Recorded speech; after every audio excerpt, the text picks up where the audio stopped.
नमस्ते सबको। तो लास्ट टाइम हम केनोपनिषद के दूसरे खंड के 3 मंत्र किया था और बहुत ही इंटरेस्टिंग मंत्र थे, जिसमें था कि जो जानता है वो नहीं जानता, जो जो नहीं जानता वो थोड़ा बहुत जानता है। मेरा मानना है कि मैं ये नहीं कह सकता कि मैं जानता हूँ, पर मैं ये भी नहीं कह सकता कि मैं नहीं जानता हूँ। और हमारे में से जो उसको जानता है वो बिल्कुल नहीं जानता, और जो उसको नहीं जानता वो जरूर जानता है। तो इस तरह के बहुत ही इंटरेस्टिंग वे में कुछ बातें रखी थी। अब जो उन 3 मंत्रों के द्वारा जो मैसेज आपने जाना, वो मैसेज था जो लोग इंद्रियों के द्वारा या माइंड के द्वारा उसको जानने की कोशिश करते हैं, और जो भी वो जानने की दावा करते हैं वो गलत है। तो फिर क्या उसको जाना नहीं जा सकता? क्योंकि आप कहते हो जो ज्ञानी लोग हैं वो उसको नहीं जानते, जो अज्ञानी है वो उसको जानता है। अब क्या कोई रास्ता है इसको जानने का या नहीं है? तो चौथे श्लोक में मंत्र में उसको कंक्लूड करते हैं कि उसका एक्चुअल जानने का रास्ता क्या है। तुम शास्त्र वगैरह पढ़ लिया, इधर उधर सुन लिया, अगर समझते हो कि तुम ब्रह्म को जान गए, तो वो तो खैर गलत है। सही रास्ता क्या है? प्रतिबोध विदितम मतममृतत्वं हि विन्दते, आत्मना विन्दते वीर्यं, विद्यया विन्दते मृतम। प्रतिबोध के द्वारा ये जाना जाता है। प्रतिबोध क्या है वो हम समझेंगे। और जो उसको जान जाता है वो अमृत को पा लेता है। आत्मा के द्वारा एबिलिटी को प्राप्त किया जाता है। आत्मा मतलब सेल्फ, अपने परिश्रम के द्वारा एबिलिटी को पाया जाता है। विद्या के द्वारा उस अमृत या इमोर्टलिटी को पाया जाता है। प्रतिबोध के द्वारा इसको जाना जाता है, ये समझना है। बोध, अभी शिवरात्रि में भी हम बोध समझ रहे थे। बोध मतलब अंडरस्टैंडिंग, समझना, जानना, ज्ञान। और ज्ञान का एक रेगुलर प्रोसीजर है, और वो प्रोसीजर हर कोई फॉलो करता है जानने का। वो क्या है? ऑब्जेक्ट, ऑब्जेक्ट के साथ सेंस कनेक्ट होता है, इंद्रिय कनेक्ट होता है, इंद्रिय के साथ माइंड कनेक्टेड होता है, माइंड के साथ बुद्धि कनेक्टेड होता है, और आत्मा होनी चाहिए, क्योंकि आत्मा नहीं होगा तो डेड बॉडी में थोड़े होगा। आत्मा प्लस बुद्धि प्लस मन और माइंड प्लस इंद्रियां प्लस ऑब्जेक्ट। ऑब्जेक्ट मतलब जो एक्सटर्नल वर्ल्ड में, मान लीजिए आप एक पेड़ को देख रहे हैं, आपको पेड़ का ज्ञान कैसे हो रहा है? पेड़ पेड़ है तो ज्ञान नहीं होगा, पेड़ के साथ है आंखें मिलेगा तभी ज्ञान होगा। आंखें मिलने से भी ज्ञान नहीं होगा अगर आपका मन और कहीं होगा। मन उस समय आंखों के साथ होनी चाहिए। मन और आंख और पेड़ तीनों मिले हुए हो तो भी ज्ञान नहीं होगा अगर आप इंटेलेक्चुअली सही नहीं है, मतलब आपका विजडम ठीक से काम नहीं कर रहा है। आप पेड़ को भूत समझोगे, समझते हैं ना बहुत सारे लोग अंधेरे में या किसी दूसरे कारण से, इल्यूजन के कारण। तो आपकी विजडम भी ठीक होना चाहिए। तो ये सब जब, अब आत्मा, डेफिनेटली आत्मा अंदर होता है, ये सब जब कनेक्टेड होते हैं तो आपको ज्ञान होता है। यही ज्ञान का यूनिवर्सल प्रोसेस है, सबके साथ यही होता है। वो साइंटिस्ट हो, वो मूर्ख हो, वो फिलोसोफर हो, वो किसान हो, वो पढ़ा लिखा हो, अनपढ़ हो, ज्ञान करने का यही तरीका है। प्रॉब्लम कहाँ है? जब इसी तरीके को आप आत्मा को ढूंढने के लिए लगाते हो तो काम नहीं करता है, फिर वो गलत होता है। अब जैसे कोई बड़ा क्रेजी साइंटिस्ट हो कि हर चीज लैबोरेटरी में टेस्ट होना चाहिए, तो ये कोई वीणा बजा रहा था, वीणा समझते हैं? सितार टाइप का होता है, या सितार समझ लीजिए, गिटार समझ लीजिए, तो बजा रहा था। सब वाह वाह कर रहे थे, कितना मजा आ रहा है, कितना श्रुति मधुर है। उसको लगा ये मिठास कहाँ से आ रहा है, तो उसने लिया उस गिटार को, उसकी हर कल पुर्जे को तोड़ा, लेकर के लैबोरेटरी टेस्ट किया, उस वेयर को भी, उस गिटार के हर पार्ट को टेस्ट किया। वहां कोई मीठा साउंड तो छोड़िए, साउंड भी नहीं आ रहा है। चलो साउंड आ भी जाए, पर वो मिठास नहीं आ रहा है, क्योंकि हर चीज लैबोरेटरी से पता नहीं चलेगा ना। गिटार बजाने से जो आनंद मिलता है, वो जो गिटार बजाने में जो और एक्सपर्ट है वो बता पाएगा कि भाई तुम्हारे इस गिटार बजाने में ये कमी है, इसको ठीक कर दो और आनंद आएगा। ये कोई साइंटिस्ट थोड़ी बता पाएगा, वो तो गिटार का गुरु बताएगा। हर चीज को आप एक फ्रेम में टेस्ट नहीं कर सकते ना।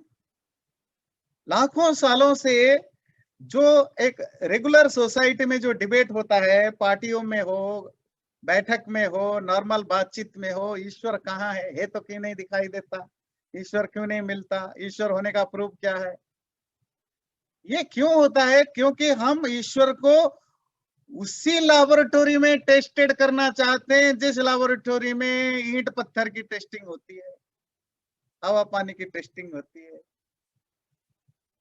मतलब हम उसी को उसी रूप में जानना चाहते हैं जिस रूप में इंद्रियां मन के द्वारा हम संसार को जानते हैं। केनोपनिषद का यह मंत्र कहता है, वो जो आप रेगुलर तरीके से दुनिया को जानते हो वो तो बोध है, वो तो रेगुलर तरीका है। और वो क्या है? आपकी इंद्रियां बहिर्मुखी होनी चाहिए, मतलब आपकी सेंसेस एक्सटर्नली मूव करें और एक्सटर्नल वर्ल्ड से अपने आप को कनेक्ट करें। यहां मंत्र क्या कहता है? प्रतिबोध विदितम। ठीक इसका अपोजिट होगा, तभी आत्मा को जानोगे। अपोजिट, ऑब्जेक्ट से इंद्रियों को हटाओ, इंद्रियों से मन को हटाओ, मन से बुद्धि को हटाओ, बुद्धि से आत्मा को हटाओ, रिवर्स मोड में जाओ। प्रतिबोध, बोध, प्रतिबोध, रिवर्स मोड में जाने से इसका ज्ञान होता है। सारे लोग ईस्ट की ओर दौड़ रहे हैं, तुम्हारा काम है वेस्ट में। ध्यान दीजिएगा, तुम्हें तुम्हारे माँ ने, पिता ने बोला मुझे ये चीज चाहिए, और वो जो चीज आपको चाहिए वो वेस्ट में मिलता है, आपके घर से वेस्ट साइड में। पर जब आप रोड पर आए, सारे लोग ईस्ट की ओर दौड़ रहे थे, तो आपको लगा शायद यही रास्ता है, तो आप दौड़े। यही है गलती। तो आत्मा को जानने का वो तरीका है जो बाकी दुनिया के जानने की तरीका है, ठीक उसका उल्टा। प्रतिबोध विदितम, क्लियर हुआ? प्रतिबोध विदितम। तो उस रिवर्स मोड के द्वारा जब आप उस आत्म तत्व को जान लेते हैं, वही अमृत को पाना होता है। That knowledge of knowing self is amrit, immortality. क्योंकि वही आपको अमृत बनाएगा, इमोर्टल बनाएगा। इमोर्टैलिटी क्या है? नहीं मरना। आप कहेंगे अमृत का मतलब कुछ पीने को मिल जाएगा, जैसे हम पुराणों में पढ़ते हैं, देवताओं ने अमृत पी लिया, अमर हो गए। और वो जो हुआ था ना समुद्र मंथन की लड़ाई, तो असुरों ने कहा हम भी पी लेंगे तो हम भी अमृत हो जाएंगे।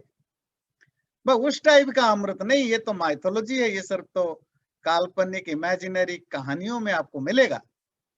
पर यहाँ इमोर्टैलिटी मतलब आप मरेंगे नहीं जब आप पैदा नहीं होंगे। आप पैदा नहीं होंगे जब आप मरेंगे नहीं, साइकिल है। तो जब आप इस साइकिल से छुटकारा पा जाएंगे, तब आपको अमृत मिलेगा, तब आप नहीं मरेंगे। तो प्रतिबोध के द्वारा रिवर्स गियर डाल के जब आप ड्राइव करते हो यहाँ, तब आप यहाँ पहुंचते हो। इसी को हम कहते हैं आध्यात्मिक साधना, बाहरी दुनिया से सबको हटाना। और जो लास्ट लाइन है वो और बहुत सारे मिसपरसेप्शन को क्लैरिटी लाती है, मिसपरसेप्शन के बारे में क्लैरिटी लाती है। वो क्या कहता है? आत्मना विंदते वीर्यम। ये जो भी तुम्हारा स्पिरिचुअल प्रैक्टिस होगा, इंद्रियों को वापस लाना, मन को वापस लाना, बुद्धि को वापस लाना, ये जो भी स्पिरिचुअल प्रैक्टिस जिसको आप कहते हैं साधना, ये साधना के द्वारा तुम उसको नहीं जानोगे। ध्यान दीजिए, ये जो साधना आप कर रहे हो ये तुम्हारे अंदर स्ट्रेंथ लाएगा, एबिलिटी पैदा करेगा, कैपेबिलिटी पैदा करेगा। Capability for what? To get that knowledge. आपको जो मुक्ति मिलेगी साधना से नहीं, ज्ञान से मिलेगा, ज्ञान साधना से मिलेगा। आप कहेंगे एक ही बात है। हाँ, एक ही बात है, बस आपको उसकी जो चेन समझने की जरूरत है। जब आप प्रैक्टिस करते हैं spiritual practice, you will know your self और दैट सुप्रीम सेल्फ। सो जो कुछ भी हम कर रहे हैं स्पिरिचुअली, वो किसके लिए? जानने के लिए। ध्यान दीजिए, ज्ञान। और वो जो ज्ञान है वो जैसे ही आप जानोगे आपको मुक्ति मिलेगी। वो जो मुक्ति क्यों मिली? साधना से मिली या ज्ञान से मिली? ज्ञान से। और ज्ञान कैसे मिली? साधना से। हम बस प्रोसेस की बात कर रहे हैं, बाकी तो ठीक है। जैसे हमारे इंडियन माँ बाप बच्चों को समझाते हैं ना, भाई पढ़ो, बहुत पढ़ो, पैसा कमाओगे, जितना पढ़ोगे उतना पैसा कमाओगे। तो आप अगर थोड़ा इसकी लिटरेरी मीनिंग में जाएंगे, वाच्यार्थ में, फिर आप कहेंगे पढ़ने से कहाँ पैसा मिलता है। पर जब आप उसकी सजेस्टिव मीनिंग पकड़ेंगे, व्यंग्यार्थ, तो समझ में आएगा। पढ़ने से कैपेबिलिटी आती है कमाने का, और वो जो एबिलिटी आती है उस एबिलिटी से आप कमाओगे। तो डायरेक्ट आपने कनेक्शन कर लिया कि पढ़ाई से कमाओगे। पर पढ़ाई से कमाओगे को आपको ब्रेक करके समझने की जरूरत है।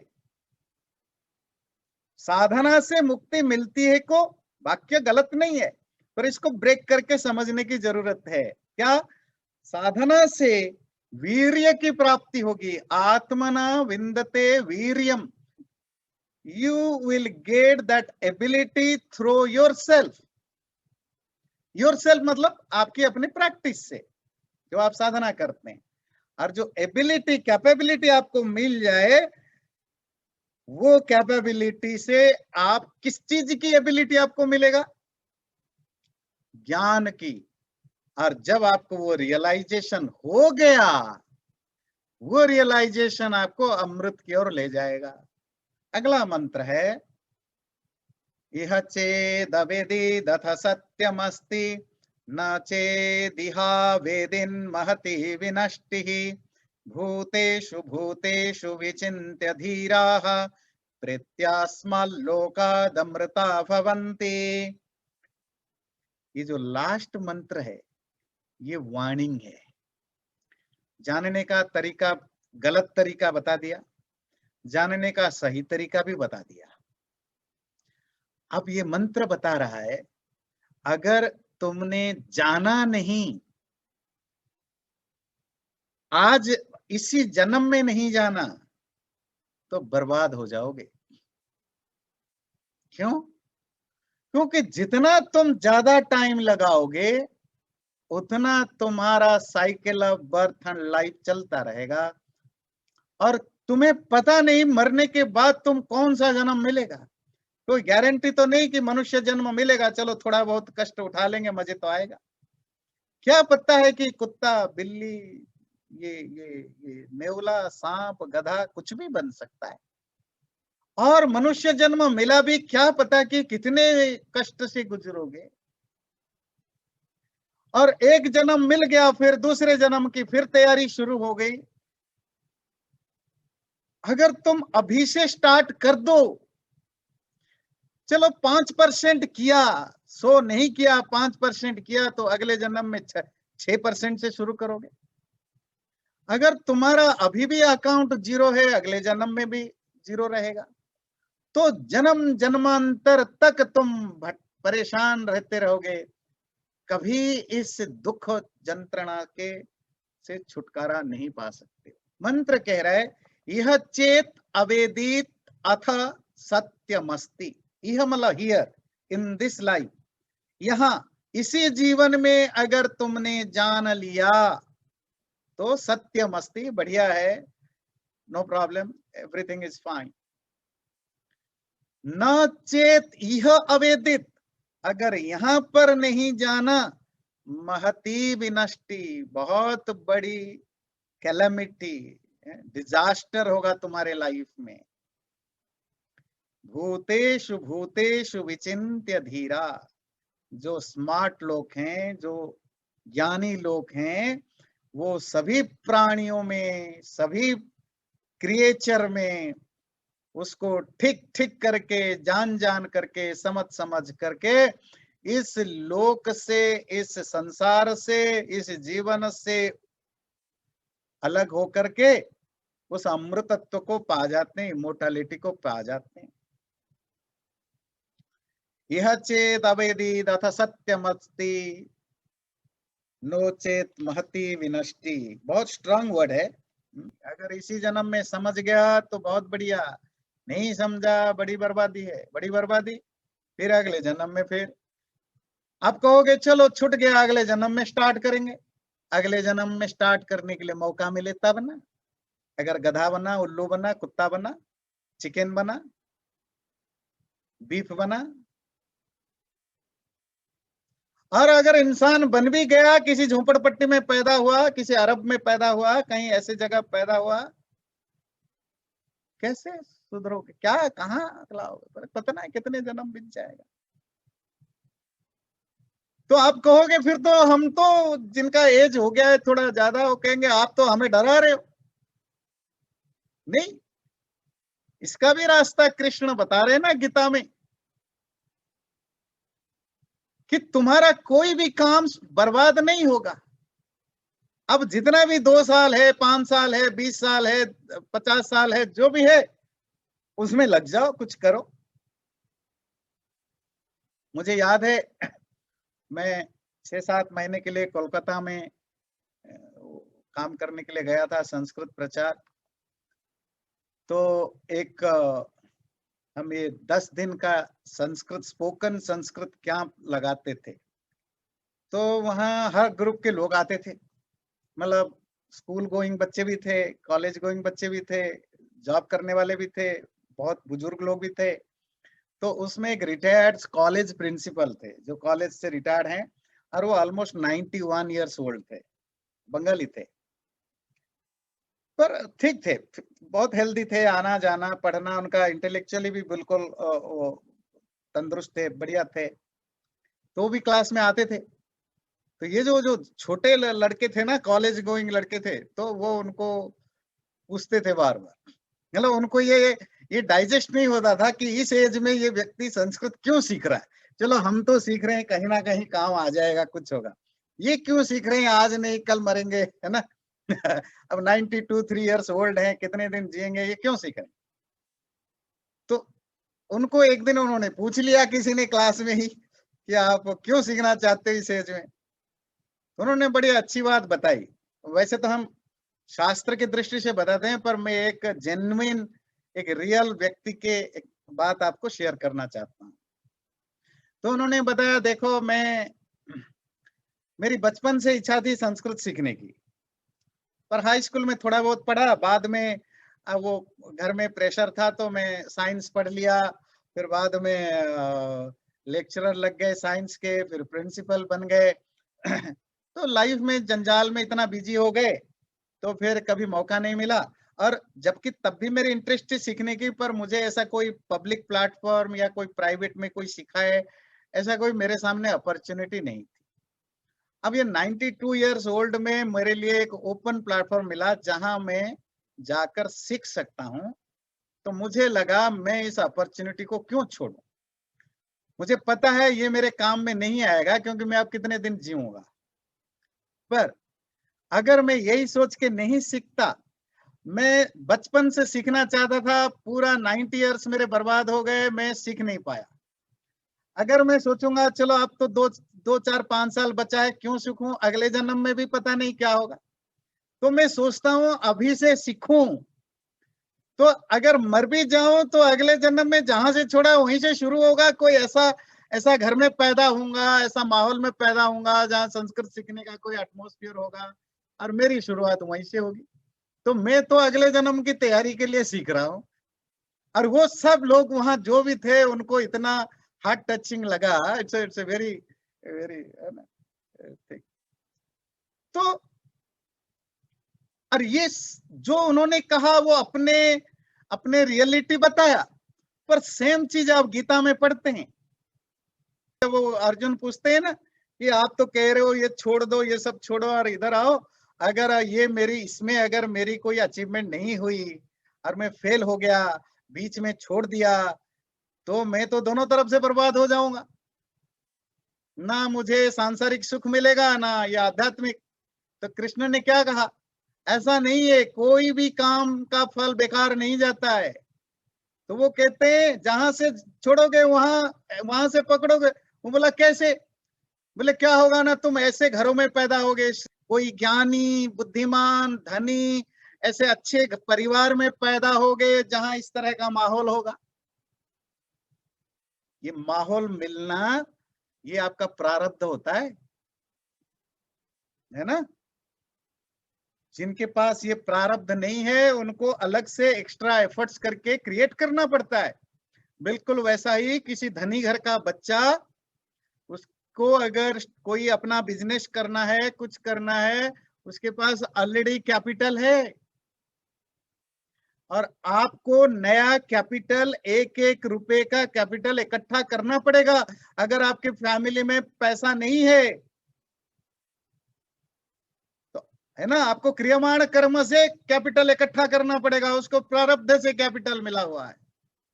इसी तरह ज्ञान हो, बुद्धि हो या आध्यात्मिक साधना हो, कैपिटल की इकट्ठा यहीं से करिए प्रारब्ध के लिए। ये मंत्र भी यही कहता है। ये तो ओवरऑल कहता है अगर तुमने यही नहीं समझा तो बड़ी बर्बादी। सिंपल है, अगर अभी मुझे समझ में नहीं आया तो मुझे कितने जन्म लेने पड़ेंगे, पर अगर मैंने नहीं भी उसको रियलाइज कर पाया, अगर मैंने वो प्रोसेस स्टार्ट कर दिया, कम से कम मुझे 2 3 जन्म में तो मैं अचीव कर पाऊं। अगर आज स्टार्ट किया ही नहीं तो सैकड़ों जन्म बीत जाएंगे, क्योंकि वो एटमॉस्फेयर भी तो चाहिए ना, वो अंडरस्टैंडिंग भी तो चाहिए ना। अगर आप ऐसे घर में पैदा होते हो जहां 3 साल के बच्चे को सिखाया जाता है कैसे जानवरों को तड़पा तड़पा कर काटने से उसका मांस मजा आता है, 3 साल के बच्चे के हाथ में छुरी पकड़ा देते हो, वो कहाँ जिंदगी में अहिंसा सीखेगा, सत्य सीखेगा, स्पिरिचुअलिटी सीखेगा। फिर वो अगले 10 जन्म की बर्बादी की तैयारी कर बैठा। बात समझ में आती है। और वो कहाँ होगा, इसी जन्म की तैयारी से। इसीलिए मंत्र कहता है अगर यही समझ गया तो बहुत अच्छा, नहीं समझ पाया तो बड़ी बर्बादी के रास्ते पर हो। अगला लाइन उसी श्लोक मंत्र का, हाँ मैं कर, अच्छा पूछ रहे हैं, ओके ठीक है। पहले श्रुई जी फिर लक्ष्मण जी। आज मैं ये क्विकली बोलना चाहता था कि चैप्टर 6 में था गीता में, ये श्लोक था जब उसने बताया कि पूर्व अभ्यास पहले से था, सिर्फ जिज्ञासा जरूरी है। हाँ देखिए, ये एक अलग, जो मैं श्लोक कह रहा था तो अलग है, पर ये भी बड़ा इंटरेस्टिंग है कि आपको पूर्व का अभ्यास मतलब प्रायर अर्लियर प्रैक्टिस आपको था, जिसके कारण इस जन्म में आपको जिज्ञासा आई। जिज्ञासा समझते हैं, आपके अंदर क्यूरियोसिटी भी तभी आएगी ना, जानने की इच्छा भी तभी पैदा होगी ना, नहीं तो करोड़ों करोड़ों लोग हैं। पहले तो आपके अंदर क्यूरियोसिटी आए, फिर आपको कन्विंस हुआ तो आप एफर्ट्स डालोगे। अगर आपके अंदर जानने की ही इच्छा नहीं है तो आप जानोगे ही नहीं, एफर्ट्स कहाँ से डालोगे? वो जानने की इच्छा भी तो प्रारब्ध से भी आ सकता है ना, जरूरी नहीं प्रारब्ध से ही आएगा, इस जन्म में भी आ सकता है, पर उसके लिए सही माहौल भी तो चाहिए। जी जी। और सही माहौल में पैदा नहीं हुए तो वो तो हमारे हाथ में नहीं है। ओके, लक्ष्मण जी कुछ कह रहे हैं। मेरा क्वेश्चन ये था कि जब आप शुरू कर दो इसी जन्म में, तो इट इज नेसेसरी कि योर नेक्स्ट जन्म विल बी ह्यूमन फॉर्म, और you could not have, if you start something in this जन्म, नेक्स्ट जन्म में आपको ह्यूमन फॉर्म जरूरी है, मिलेगी कि नहीं मिलेगी? हाँ, आपका स्टार्ट करने का मतलब सिर्फ जानना नहीं, स्पिरिचुअल प्रैक्टिस का बेसिक क्या होता है? आपका मन, शरीर और वाणी से कोई गलत काम नहीं हो रहा है, शुद्धि। अगर आप मन, वचन, कर्म से आप शुद्ध हो रहे हैं, जो कर गया कर गया, अंगुलीमाल तो बहुत पाप किया था, जो हो गया हो गया। अगर आप उसके लिए प्रायश्चित कर रहे हैं, प्रायश्चित समझते हैं, रेट्रोस्पेक्शन कर रहे हैं और आगे का नहीं कर रहे हैं, तो आप ऐसा बैकग्राउंड बना रहे हैं कि अगले जन्म में आपको मनुष्य जन्म मिल जाए। मनुष्य जन्म कैसे मिलता है हमें पता नहीं है, पर हम एक एवरेज निकालते हैं कि सपोज 50-50 हो तो मनुष्य जन्म के लायक आप हो जाते हैं। अगर आपका 80 बुरा कर्म है, 20 अच्छा कर्म है, तो पशु जन्म मिलेगा। तो हमें ऐसा कोई रूल नहीं है। हम क्योंकि हम सब पढ़े लिखे लोग हैं, तो हम थोड़ा इसको अपने हिसाब से समझने की कोशिश करते हैं। तो बाकी प्राणियों के कंपैरिजन मनुष्य जन्म मिलने का क्राइटेरिया क्या हो सकता है? मनुष्य जन्म भी पाप कर्म से ही मिलता है, पर पाप पुण्य का कोई इतना प्रोपोर्शन रहता है कि जो हम मनुष्य जन्म को पा सकें। तो मान लीजिए आप 70 साल 80 साल के एज में भी आपने अपने आप को शुद्ध किया, 10-12 साल तक या 15 साल तक जितने दिन जिया, अगर उसमें भी आप अपने जीवन में वो शुद्धता लाते हैं, तो वो आपकी पूंजी बन गई ना, आपकी जो धर्म का जो कैपिटल है वो बढ़ गया ना।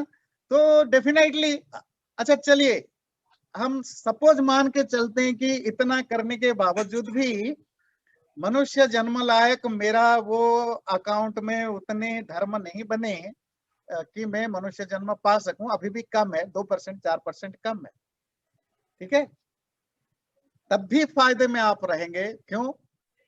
अगला जन्म तो आपका जो भी पशु का जो मिलेगा मिलेगा, फिर क्या होगा? वो आयु बहुत कम होगा, हो सकता है आप जल्दी मर जाएंगे, क्योंकि जो नॉन मनुष्य जन्म मिलता है, नॉन ह्यूमन बीइंग, उसमें पाप क्षय होता है। पाप क्षय समझते हैं?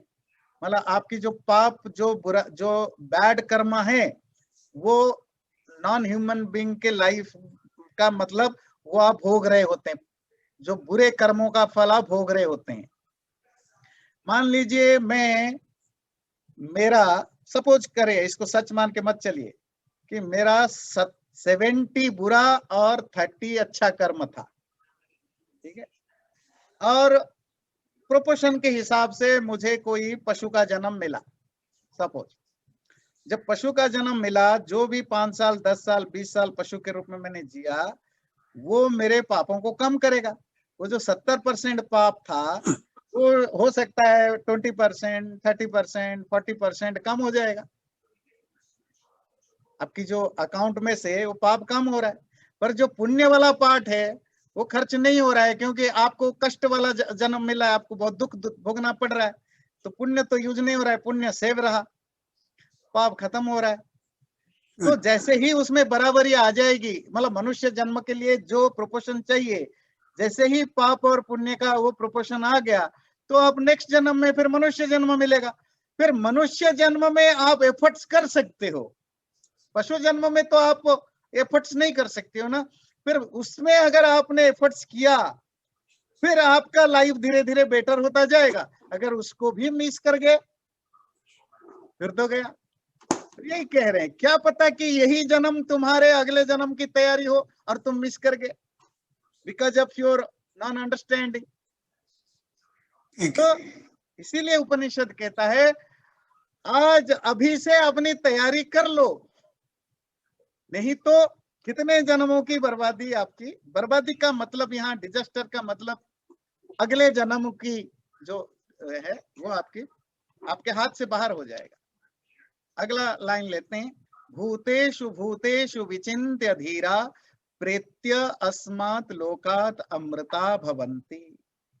ज्ञानी व्यक्ति, धीर व्यक्ति इस संसार के अलग अलग जड़ चेतन पदार्थों में, भूतेषु भूतेषु, अलग अलग प्राणियों में, भूत कहते हैं क्रिएचर, वो क्रिएचर सेंटिएंट हो या इनसेंटिएंट हो, जड़ और चेतन पदार्थों में उस परमात्मा को समझ समझ के, जान जान करके जब वो ठीक ठीक जान जाए तो इस लोक से, इस लाइफ से, इस मोर्टलिटी से, ध्यान रखिए, इस मोर्टल वर्ल्ड से, ये मर्त्य लोक से ऊपर उठ जाता है और अमृत हो जाता है। जब आप स्पिरिचुअल प्रैक्टिस में चलते हैं तो प्रोसीजर क्या होता है, वो तो ठीक है, वो यम नियम आसन प्राणायाम पता है, नहीं पता है तो हम बाद में वो भी डिस्कशन करेंगे, तो हम उसमें नहीं जा रहे। हम ये सिंपल कह रहे हैं कि जब आप स्पिरिचुअल प्रैक्टिस में गए, रियलाइज करते करते गए, क्या उस दिन पढ़ रहे थे ना वेदांत दर्शन में कि पहले आपका लगता है संसार, संसार नहीं, संसार से फिर आप पृथ्वी तक आए, पृथ्वी से शरीर तक आए, शरीर से धीरे धीरे आत्मा तक आए। आपको समझ में आया कि ये संसार जो है ये चेतन परमात्मा नहीं, ये पृथ्वी परमात्मा नहीं, ये शरीर परमात्मा नहीं, ये आत्मा परमात्मा नहीं। तो आप नेगेशन करते जाते ना, नेगेट है, आप नेगेट करते गए करते गए करते गए और वहां आप पहुंच गए जहां आप उसको रियलिटी है उसको जानने का। तो सभी प्राणियों में और सभी पदार्थों में उसको ठीक ठीक समझ करके आप जब ज्ञानी व्यक्ति जब उसकी असलियत को जान जाता है तो इस संसार से ऊपर उठ के फिर ऊपर अमृतत्व को प्राप्त कर जाता है। तो इसी के साथ ये दूसरा खंड समाप्त हुआ। ये जो तीसरा खंड पढ़ेंगे अभी, जो थर्ड चैप्टर है, वो एक कहानी है, इसको कहते हैं अर्थवाद। अर्थवाद मतलब एक एग्जाम्पल के द्वारा समझाने की, एक स्टोरी को एनालॉजिकली बता करके उसके द्वारा आपको मेन टॉपिक की ओर को समझाने की कोशिश करते हैं। स्टोरी क्या है? स्टोरी कहता है एक बार सारी देवता लड़ाई में जीत गए, एक लड़ाई में, और वो जो लड़ाई में जीते, ब्रह्म ने उनको सपोर्ट किया, परमात्मा ने उनको सपोर्ट किया और देवता जीत गए। पर जो जीत गए देवताओं ने सेलिब्रेट किया, पार्टी की। तो जब पार्टी की उसमें सब बढ़ चढ़ के बोलने लगे, मैंने जितवाया, उसने कहा मैंने जितवाया, उसने कहा मैंने जितवाया। तो आपस में लड़ने लगे और उनमें से मेन 3 देवता आगे बढ़ चढ़ के, जो रहे होंगे सेनापति, है ना, वो कमांडर रहे होंगे एक एक ग्रुप का, तो उसमें 3 सेनापति में से एक अग्नि फायर, एक वायु एयर, और Indra head of the देवताज, king of देवता, ये तीनों बहुत आगे बढ़ बढ़ के शोर मचाने लगे, हमने जीता है, उसने कहा हमने जीता है। तो परमात्मा ने, ब्रह्मा ने ये बात सुनी, बोले ये लोग घमंड हो बढ़ चुका है, इनका गर्व बढ़ चुका है, रियलिटी को एक्सेप्ट नहीं करते। तो वो उनको सबक सिखाने के लिए, इनके ईगो को मिनिमाइज करने के लिए इनके सामने रूप बदल के आ गए, एक अजीबोगरीब रूप लेकर के। बड़ा ऐसा कैरेक्टर जो समझ में न आए, ऐसा एक रूप, जैसे आजकल वो मूवी में आता है ना, एलियन टाइप का, कुछ अजीब सा रूप लेकर आ गए। जब आ गए तो देवताओं ने कहा ये कौन है भाई, ये कौन आ गया हमारे बीच में? किसी को समझ में नहीं आया, कुछ धुंधला धुंधला सा, कुछ क्लैरिटी नहीं है, अरे एक एलियन टाइप का लग रहा है कुछ। तो देवताओं ने कहा अग्नि तुम जाओ, तुम पता करो कौन है और हमें बताओ।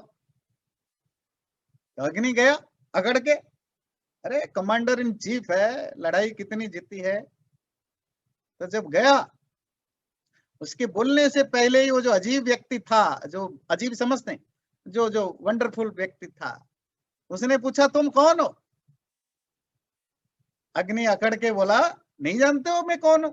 वो दिल्ली में बोलते हैं ना, तू नहीं जानता मैं कौन हूं, नहीं जानते हो मैं कौन हूं? बोले नहीं, मैं अग्नि हूं। तो अग्नि हो तो क्या हो गया? क्या तुम्हारी स्पेशलिटी क्या है? किसका बेटा हो, कौन सा मिनिस्टर का? बोले मैं सबको जला सकता हूं। ओ, सबको जला सकते हो? अच्छा चलो एक काम करो, मेरे पास एक चीज है, जला दोगे? हाँ। अच्छा, वो अजीब आदमी ने घास फेंक दिया, घास समझते हैं, ब्लेड ऑफ ग्रास, प्लीज इसको जरा जला दो प्लीज। अग्नि ने पूरी ताकत से उसको जलाने की कोशिश की, बट ही कुड नॉट, वो जला नहीं पाया। तो बड़ा एम्बेरसमेंट फील करके चुपचाप निकल गया, जाकर के सच नहीं बोला। बोला पता नहीं क्यों मुझे समझ में नहीं आया कौन है, पर वो रियल स्टोरी नहीं बताई। देवताओं ने कहा वायु तुम जाओ, तुम तो पावरफुल हो। वायु गया अकड़ के। तो यक्ष ने पूछा आप कौन है? मुझे नहीं जानते हो? अरे मैं चीफ मिनिस्टर का बेटा हूं। मैं नहीं जानता हूं, मैं वायु हूं, वायु। क्या खास बात है? मैं किसी को भी उड़ा सकता हूं, ब्लो अप कर सकता हूं। अच्छा, तो मेरा एक काम करेंगे, बोलिए। ये घास है, इसको जरा उड़ा देना। तो वायु ने अपने पूरे एफर्ट से उसको उड़ाया, उड़ा नहीं। वो भी एम्बेरेस्ड होकर के भाग गया, जाकर बोला जी मुझे तो पता नहीं चला कौन है, और कोई जाओ। तो देवताओं ने कहा इंद्र तुम ही चले जाओ, फिर तुम राजा हो, तुम ही जाओ। जब इंद्र गया तो वो जो अजीब सा आदमी था वो डिसअपियर्ड हो गया, गायब हो गया। तो उसे दिखता गया कहां चला गया, कहां चला गया भाई। थोड़ी देर के बाद जब वो बहुत घबराया और उसको एम्बेरेस्ड हुआ कि भाई मैं जाऊंगा तो क्या बताऊंगा, वो आदमी चला गया। थोड़ी देर के बाद एक ब्यूटीफुल सुंदर सी लड़की सामने आ गई और बहुत सारा गोल्डन ऑर्नामेंट्स पहनी हुई है, बहुत शाइन कर रही है, आ गई। इंद्र ने पूछा आप कौन है? तो उसने बोला मेरा नाम उमा है। जी यहाँ जो पहले से आदमी खड़ा था वो कहाँ गया? बोले तुमसे मिलना नहीं चाहता था, वो भाग गया। क्यों भाग गया ये तो पता नहीं है, पर वो आदमी था कौन? वो ब्रह्म था, ब्रह्म। ओ माय गॉड, हमें तो पता ही नहीं चला। अब यही प्रॉब्लम है, तुम्हें पता नहीं चला। स्टोरी यही खत्म हो जाती है। पर इस स्टोरी के द्वारा केनोपनिषद का ऋषि एक बहुत ही सुंदर मैसेज देना चाहता है। ब्रह्म देवेभ्यो विजिज्ञे तस्याह ब्रह्मणो विजये देवा अमहीयन्त त ऐक्षन्त अस्माकमेवायं विजयो अस्माकमेवायं महिमेति।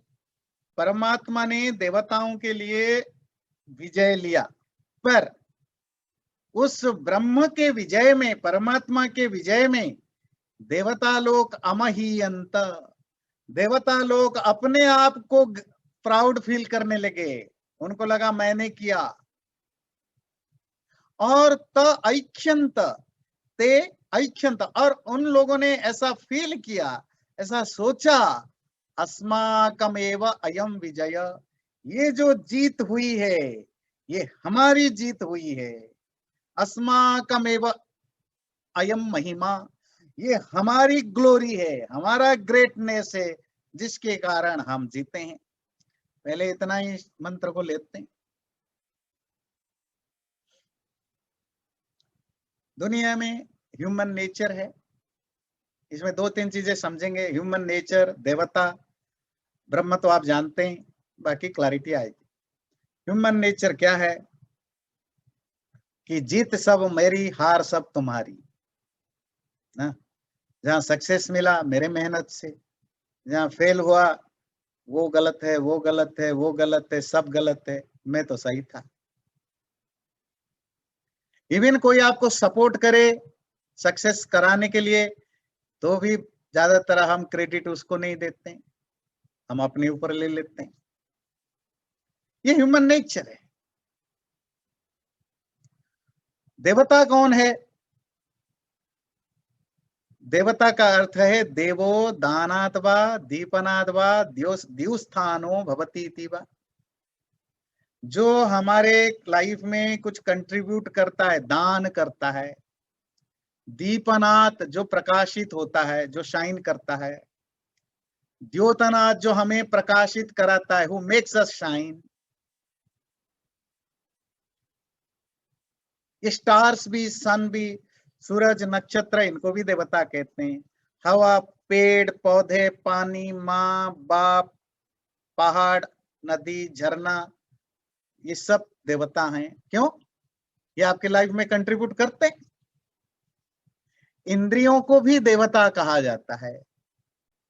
इंद्रियों के द्वारा ही आप दुनिया को देख पाते हो और दुनिया आपको देख पाती है। ये जो दुनिया को आप जान पाते हो, संसार को आंख कान नाक के द्वारा जानते हो। आप दुनिया के द्वारा जो प्रकाशित हो या तुम जो दुनिया को देख पाते हो, it's because of your senses. So इंद्रियां भी देवता कहलाते हैं। अच्छा, देवताओं का राजा कौन होता है? क्या नाम है? इंद्र। इंद्र है ना। ये इन सेंसेस का राजा कौन है? आत्मा। बिना आत्मा के देवता कहां जाएंगे? आत्मा इंद्र है। प्रमाण क्या है? वैसे तो प्रमाण उपनिषद में बहुत पढ़ेंगे। सबसे बड़ा प्रमाण है कि सेंसेस को संस्कृत में क्या बोलते हैं? इंद्रिय। इंद्रिय का मतलब क्या होता है? जो इंद्र के हैं। ये सेंसेस किसके हैं? इंद्र के हैं, इसीलिए इनको इंद्रिय कहते हैं। तो इन सेंसेस का वो माइथोलॉजिकल इंद्र से क्या लेन देन है? आत्मा से लेन देन है। आत्मा इनका मालिक है। आत्मा इंद्र है। सेंसेस हमेशा हमारे लाइफ में जो प्राइड है वो हर कोई लेना चाहता है। हमारी देवताएं, इंद्रियां हमेशा ये दावा करते हैं कि तुम जो कुछ भी हो हमारे कारण हो, है ना। मन भी कहता है नहीं, मैं तो मैनेजर हूं, मेरे कारण है। बुद्धि भी कहता है मेरे कारण है। और आत्मा भी लड़ता है कि नहीं, तुम तो मेरे नौकर चाकर हो, मैं हूं सब कुछ। उस इंद्र के ऊपर एक मालिक है, ब्रह्मा, परमात्मा।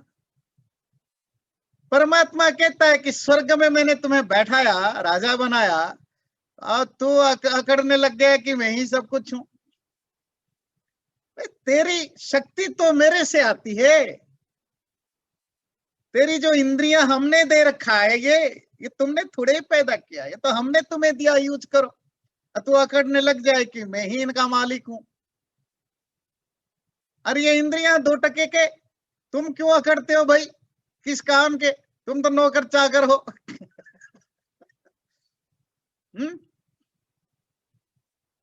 ये हमारे अंदर फाइटिंग चलता है। इसी को एनालॉजिकली केनोपनिषद अपने ढंग से बताने की कोशिश करता है कि देवता और इंद्र जब अकड़ने लगते हैं तो परमात्मा उनको रास्ता दिखाता है कि आप गलत रास्ते पर हो। असलियत तो ये है, सारा संसार परमात्मा चलाता है। तो केनोपनिषद का जो ऋषि है, ये इस नाटक के द्वारा, ये जो एक ड्रामेटिक स्टोरी के द्वारा वो मैसेज देना चाहता है कि कौन असलियत में कौन मालिक है और किसके कारण जीत होती है और कौन उसका एक्चुअली ओनर होता है। उसमें 2-3 चीजें और आपको बताना जरूरी है, फिर हम आगे बढ़ेंगे। और वो है, ईश्वर को जानने के लिए या मानने के लिए 3 तरह के लोग मिलते हैं। एक नास्तिक, जो मानता है कि ये जो विजिबल वर्ल्ड है यही सब कुछ है, इसके बियॉन्ड कुछ नहीं। इसको रिप्रेजेंट करता है स्टोरी में अग्नि। ये जो पंच महाभूत से संसार बना है ना, इसमें जो दृश्य रूप है, दृश्य समझते हैं, जो विजिबल है, वो विजन कहां से आता है? आंख से। और ये जो विजन है उसका कनेक्शन होता है संसार को देखना। किसके थ्रू आप देखते हैं? प्रकाश के थ्रू। लाइट अग्नि एक ही बात है। तो यहाँ जो अग्नि है वो रिप्रेजेंट करता है विजिबल वर्ल्ड को या विजन को। जो लोग मानते हैं विजिबल वर्ल्ड ही सब कुछ है, उसके बियॉन्ड कुछ नहीं, जैसे वो चार वाक्य है ना, यावत् जीवेत सुखम जीवेत ऋणं कृत्वा घृतं पिबेत भस्मीभूतस्य देहस्य पुनरागमनम कुतः। जब तक जियो ऐश करो, पैसा नहीं है तो कर्जा लेकर के एंजॉय करो, क्योंकि शरीर नष्ट होने के बाद थोड़े और कुछ होता है, कुछ नहीं होता है उसके बाद। मतलब जो कुछ है this visible, there is nothing beyond that. It's a very popular concept. पहला जो फॉर्म है। दूसरा कुछ लोग मानते हैं जो थोड़ा स्मार्ट हैं ज्यादा और शटल लेवल पर जाते हैं, जैसे साइंटिस्ट वगैरह, वो मानते नहीं है visible universe is not enough, there is something beyond that which is invisible, unseen. वो एनर्जी फॉर्म में हो सकता है, जैसे मैटर और एनर्जी का कंसेप्ट है। Something which is invisible, atoms हो सकते हैं। इसको रिप्रेजेंट करता है स्टोरी में वायु समझते हैं, एयर, जो है पर विजिबल नहीं होता है, अनसीन होता है। तो जो सेकंड कैटेगरी के लोग होते हैं जो, और वो कौन है, आज के जो मैटेरियलिस्टिक हैं, जो मानते हैं कि मैटर के पीछे अगर कुछ है तो वो एनर्जी अनसीन है, उससे बियॉन्ड कोई चेतन परमात्मा नहीं है। एक तीसरे कैटेगरी के लोग होते हैं जो मानते हैं नहीं, सीन अनसीन जो है वो तो मटेरियल वर्ल्ड है, उससे बियॉन्ड कुछ है, वो है हमारी आत्मा। और आज के दुनिया में भी आपको इसी तीन तरह के लोग मिलेंगे, जो विजिबल वर्ल्ड को ही सब कुछ मानता है, जो इनविजिबल वर्ल्ड को रियल मानता है, जो उससे बियॉन्ड चेतना को मानता है, पर that chetna is individual soul, jivatma. ये स्टोरी इन तीनों थ्योरी को काटने के लिए, इन तीनों से ऊपर भी एक है जिन तीनों को कंट्रोल करता है, वो परमात्मा ब्रह्म। आचार्य जी, आपने कहा वो पहला फर्स्ट कैटेगरी नास्ती है, वो सेकंड नास्तिक एथिस्ट। हाँ, नास्तिक। तो सेकंड और थर्ड आप क्या बोलते हैं उनको?